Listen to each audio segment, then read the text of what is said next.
북쪽 지파들이 반기를 들다. 12장. 르하브암은 스켐으로 갔다. 온 이스라엘이 스켐에 모여 그를 임금으로 세우고자 하였기 때문이다. 느밧의 아들 예로보암은 솔로몬 임금을 피하여 이집트로 달아나 있다가 거기에서 이 소식을 들었다. 그래서 예로보암은 이집트에서 돌아왔다. 사람들이 심부름꾼을 보내어 그를 불러내니 예로보암은 온 이스라엘 회중과 함께 르하브암에게 가서 말하였다. 임금님의 아버지께서는 우리의 멍에를 힘겹게 하셨습니다. 이제 임금님의 아버지께서 지으신 힘겨운 일과 무거운 멍에를 가볍게 해주십시오.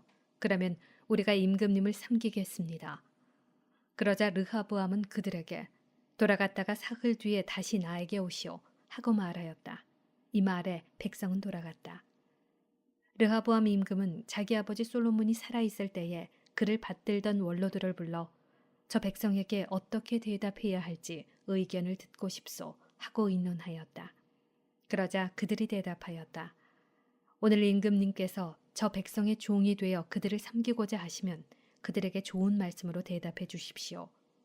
저 백성이 언제나 임금님의 종이 될 것입니다.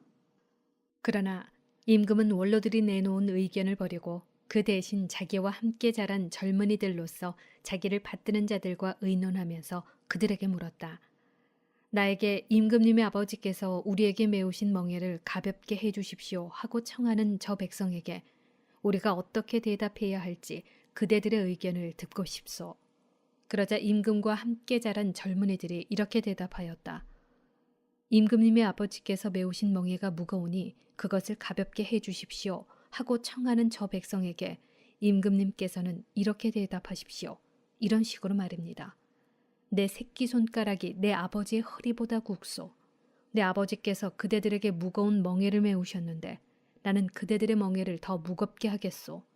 내 아버지께서는 그대들을 가죽 채찍으로 징벌하셨지만 나는 갈고리 채찍으로 할 것이오. 임금이 사흘 뒤에 다시 오라고 이른 대로 예로보암은 온 백성과 함께 사흘째 되는 날에 르하브암에게 갔다. 임금은 원로들이 내놓은 의견을 버리고 백성에게 거칠게 대답하였다.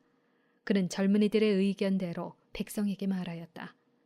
내 아버지께서 그대들의 멍에를 무겁게 하셨는데 나는 그대들의 멍에를 더 무겁게 하겠소.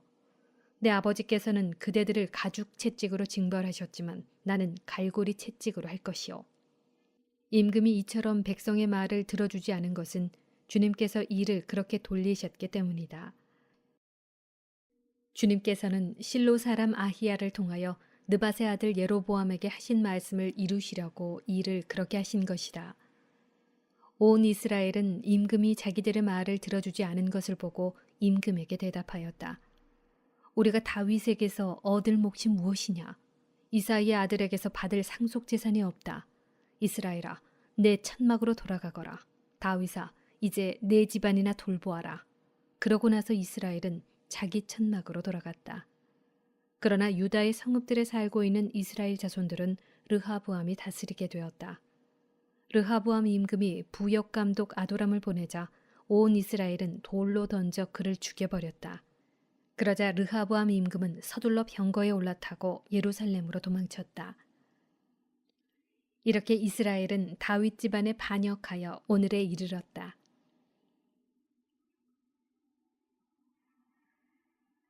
남과 북이 갈라지다. 온 이스라엘은 예로보암이 돌아왔다는 소식을 듣고 사람을 보내어 그를 집회에 불러서 온 이스라엘의 임금으로 세웠다. 유다 지파 말고는 아무도 다윗 집안을 따르지 않았다. 르하브암은 예루살렘으로 돌아와 온 유다 집안과 베냐민 지파의 동원령을 내려 정병 18만을 모았다. 이스라엘 집안과 싸워 솔로몬의 아들 르하브암의 왕권을 되찾으려는 것이었다. 그런데 하느님의 사람 스마야에게 하느님의 말씀이 내렸다. 유다 임금 솔로몬의 아들 르하브암과 온 유다와 베냐민 집안과 나머지 백성에게 이렇게 말하여라. 주님이 이렇게 말한다. 너희는 동족인 이스라엘 자손들에게 올라가 그들과 싸워서는 안 된다. 저마다 집으로 돌아가거라. 이렇게 된 것은 나의 뜻이다. 그러자 그들은 주님의 말씀을 듣고서 모두 주님 말씀대로 돌아갔다. 예로보암은 에프라임 산악지방에 스켐을 세우고 거기에서 살다가 그곳에서 나와 푸누엘을 세웠다. 예로보암은 마음속으로 이런 생각을 하였다. 어쩌면 나라가 다윗 집안으로 돌아갈지도 모른다. 이 백성이 예루살렘에 있는 주님의 집에 희생 제물을 바치러 올라갔다가 자기들의 주군인 유다 임금 르하브암에게 마음이 돌아가면 나를 죽이고 유다 임금 르하브암에게 돌아갈 것이다. 그래서 임금은 국리 끝에 금송아지 둘을 만들었다. 그리고 백성에게 이렇게 말하였다.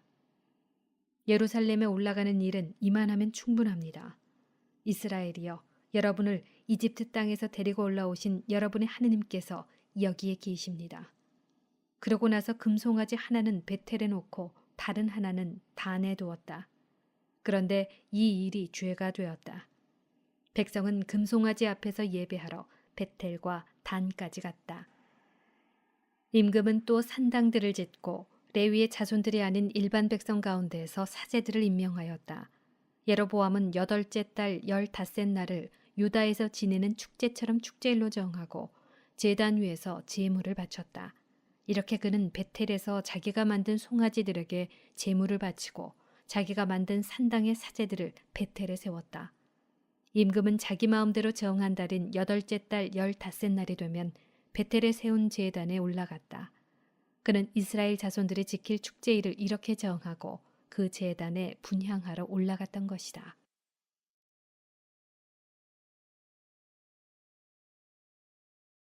베텔의 제단이 무너지다. 13장.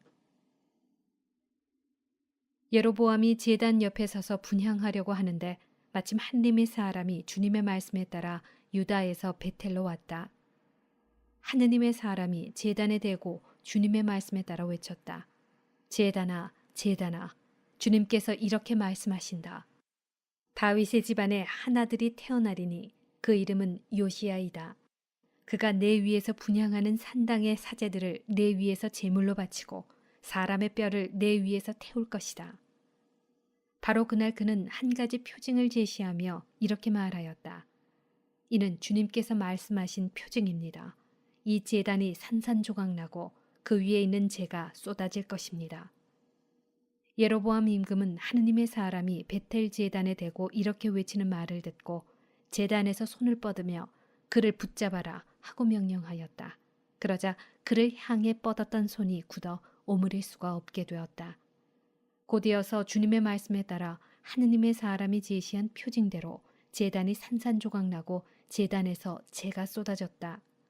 그러자 임금은 하느님의 사람에게 주 그대의 하느님께 호의를 간청하고 내 손이 회복되도록 기도해 주시오 하고 말하였다. 하느님의 사람이 주님께 간청하자 임금의 손이 회복되어 전과 같이 되었다. 임금이 하느님의 사람에게 말하였다. 나와 함께 집으로 가서 피로를 푸시오. 내가 그대에게 선물도 드리리다. 그러자 하느님의 사람이 임금에게 대답하였다. 임금님 궁전의 절반을 저에게 주신다 하여도 임금님과 함께 가지 않겠습니다. 그리고 이곳에서는 빵도 먹지 않고 물도 마시지 않겠습니다. 주님의 말씀에 따라 이런 명령이 저에게 내렸습니다. 빵도 먹지 말고 물도 마시지 마라. 그리고 온 길로 돌아가지도 마라. 그러고 나서 하느님의 사람은 그가 베텔로 왔던 길로 돌아가지 않고 다른 길로 갔다. 베텔의 늙은 예언자. 그 무렵에 한 늙은 예언자가 베텔에 살고 있었다. 그의 아들들이 와서 그날 하느님의 사람이 베텔에서 한 일을 모두 이야기해 주었다. 또한 그가 임금에게 한 말도 아버지에게 이야기해 주었다. 아버지가 그들에게 그가 어느 길로 갔느냐 하고 묻자 그의 아들들은 유다에서 온 하느님의 사람이 간 길을 보여주었다. 아버지는 아들들에게 나귀에 안장을 얹어라 하고 일렀다. 그들이 나귀에 안장을 얹으니 그가 나귀를 타고 하느님의 사람을 뒤쫓아가다가 향염나무 밑에 앉아있는 그를 만났다. 늙은 예언자가 그에게 당신이 유다에서 온 하느님의 사람이여 하고 묻자 그는 그렇습니다 하고 대답하였다. 예언자가 하느님의 사람에게 함께 집으로 가서 음식을 드시지요 하고 권유하였다. 하느님의 사람이 말하였다. 나는 어르신과 함께 돌아갈 수가 없습니다. 또한 어르신의 집에 들어갈 수도 없고 이곳에서는 빵도 먹지 못하고 물도 마실 수 없습니다. 주님의 말씀에 따라 이런 명령이 저에게 내렸습니다. 여기에서는 빵도 먹지 말고 물도 마시지 마라. 그리고 온 길로 돌아가지도 마라. 그러자 예언자는 하느님의 사람에게 이렇게 말하였다. 나도 당신과 같은 예언자요. 한 천사가 주님의 말씀에 따라 그를 너희 집에 데려다가 빵을 먹게 하고 물을 마시게 하여라 하고 나에게 명령하였소. 그러나 그것은 거짓말이었다. 그리하여 하느님의 사람은 예언자와 함께 되돌아가서 그의 집에서 빵을 먹고 물을 마셨다. 그들이 식탁에 함께 앉아 있는데 하느님의 사람을 도로 데려온 예언자에게 주님의 말씀이 내렸다. 예언자는 유다에서 온 하느님의 사람에게 이렇게 선언하였다. 주님께서 이렇게 말씀하셨소. 너는 주님의 말을 어기고 주 너희 하느님이 너에게 내린 계명을 지키지 않았다. 너는 돌아와 빵도 먹지 말고 물도 마시지 말라고 한 곳에서 빵을 먹고 물을 마셨다. 그러므로 너의 죽음은 내 조상들의 무덤에 묻히지 못할 것이다. 하느님의 사람이 빵을 먹고 물을 마시고 나자 예언자는 그가 타고 갈 나귀의 안장을 얹었다. 그 나귀는 그를 도로 데려온 예언자의 것이었다.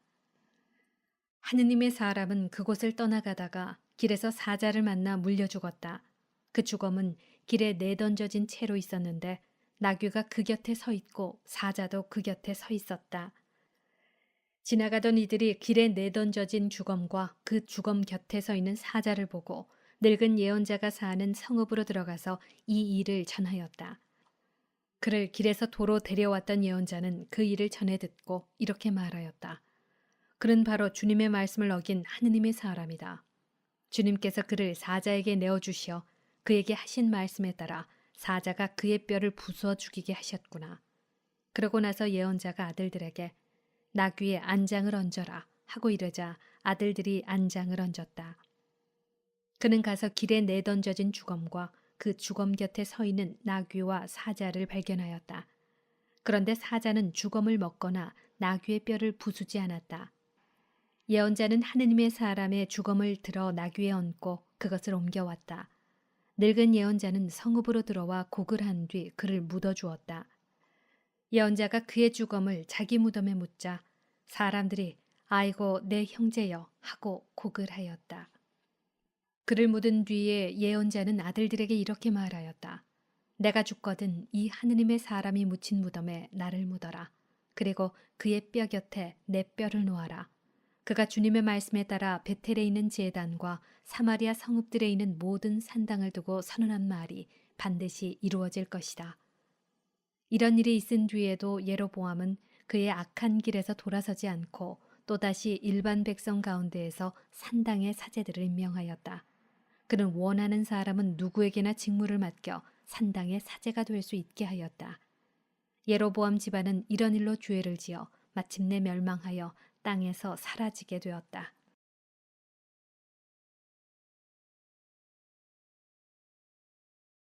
예로보암의 아들이 죽다. 14장. 그때 예로보암의 아들 아비야가 병이 들자 예로보암이 아내에게 말하였다. 자, 당신이 예로보암의 아내라는 것을 알아보지 못하게 변장하고 실로로 가시오. 그곳에는 아히야라는 예언자가 있는데 그가 바로 나에게 이 백성을 다스리는 임금이 될 것이라고 일러준 사람이오. 빵 10덩이와 과자 몇 개와 꿀 한 단지를 가지고 그에게 가시오. 아이에게 무슨 일이 일어날지 그가 알려줄 것이오. 예로보암의 아내는 이 말대로 하고 일어나 실로를 향하여 나섰다.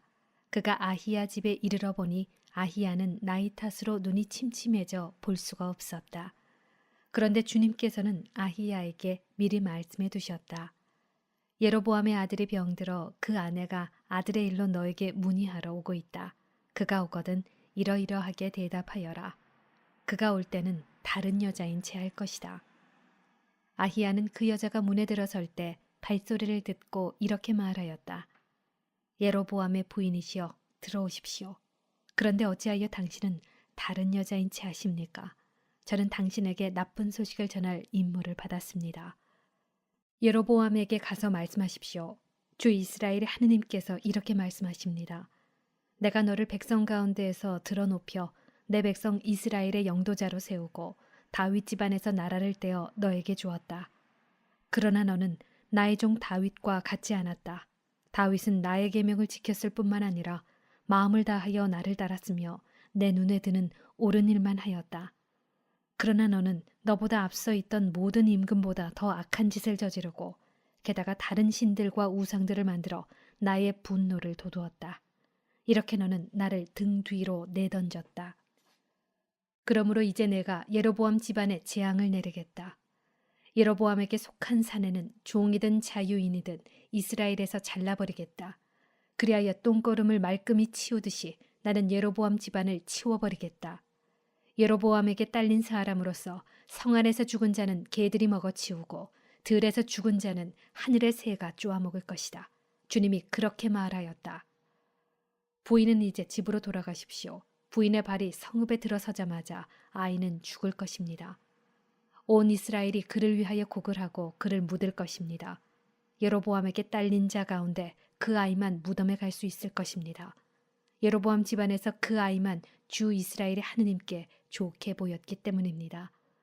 주님께서는 이스라엘을 다스릴 다른 임금을 일으키실 터인데 그가 예로보암 집안을 잘라버릴 것입니다. 주님께서는 이스라엘을 치셔서 갈대가 물속에서 흔들리는 것처럼 만들어 놓으실 것입니다. 주님께서 그들의 조상들에게 주신 이 좋은 땅에서 이스라엘을 뽑아 그들을 유프라테스 강 저쪽으로 흩어버리실 것입니다. 그들이 아세라 목상들을 만들어 주님의 분노를 돋우었기 때문입니다. 예로보암이 혼자만 지은 것이 아니라 이스라엘까지도 죄짓게 한 그 죄 때문에 주님께서는 이스라엘을 넘겨버리실 것입니다. 예로보암의 아내는 일어나서 그곳을 떠나 티르차로 돌아갔다. 그가 집 문지방에 들어서자마자 아이가 죽었다. 온 이스라엘은 그를 묻고 그를 위하여 곡을 하였다. 주님께서 당신 종 아히야 예언자를 통하여 하신 말씀 그대로였다. 예로보암이 죽다. 예로보암의 나머지 행적, 곧 그가 전쟁을 어떻게 치르고 나라를 어떻게 다스렸는지에 관해서는 이스라엘 임금들의 실록에 쓰여 있다. 예로보암이 다스린 기간은 22해이다. 그가 자기 조상들과 함께 잠들자 그의 아들 나답이 그 뒤를 이어 임금이 되었다. 르하브암의 유다 통치. 한편 유다에서는 솔로몬의 아들 르하브암이 다스리고 있었다. 르하브암은 41살에 임금이 되어 주님께서 당신의 이름을 두시려고 이스라엘의 모든 지파에서 선택하신 도성 예루살렘에서 17해 동안 다스렸다.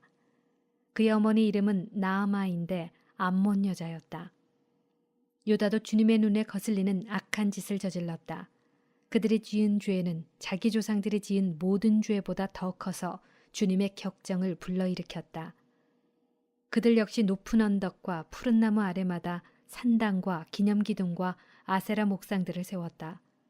또한 그 땅에는 신전 남창들이 있었다. 그들은 주님께서 이스라엘 자손들 앞에서 쫓아내신 민족들의 온갖 역겨운 짓을 그대로 따라하였다. 르하브암 임금 제5년에 이집트 임금 시삭이 예루살렘에 올라와서 주님의 집에 있는 보물과 왕궁의 보물을 가져갔다. 모조리 가져가 버렸다. 또한 솔로몬이 만든 금방패도 모두 가져갔다. 그러자 르하브암 임금은 금방패 대신 청동방패들을 만들어 왕궁 대문을 지키는 호위 군관들의 손에 그것들을 맡겼다. 임금이 주님의 집에 들어갈 때마다 호위병들은 그 청동방패를 들고 있다가 다시 호위 대실로 가져다 두곤 하였다. 르하브암의 나머지 행적과 그가 한 모든 일은 유다 임금들의 실록에 쓰여 있지 않은가. 르하브암과 예르보암 사이에는 늘 전쟁이 있었다. 르하브암은 자기 조상들과 함께 잠들어 다윗성에 조상들과 함께 묻혔다. 그의 어머니 이름은 나아마인데 암몬 여자였다. 그의 아들 아비암이 그 뒤를 이어 임금이 되었다.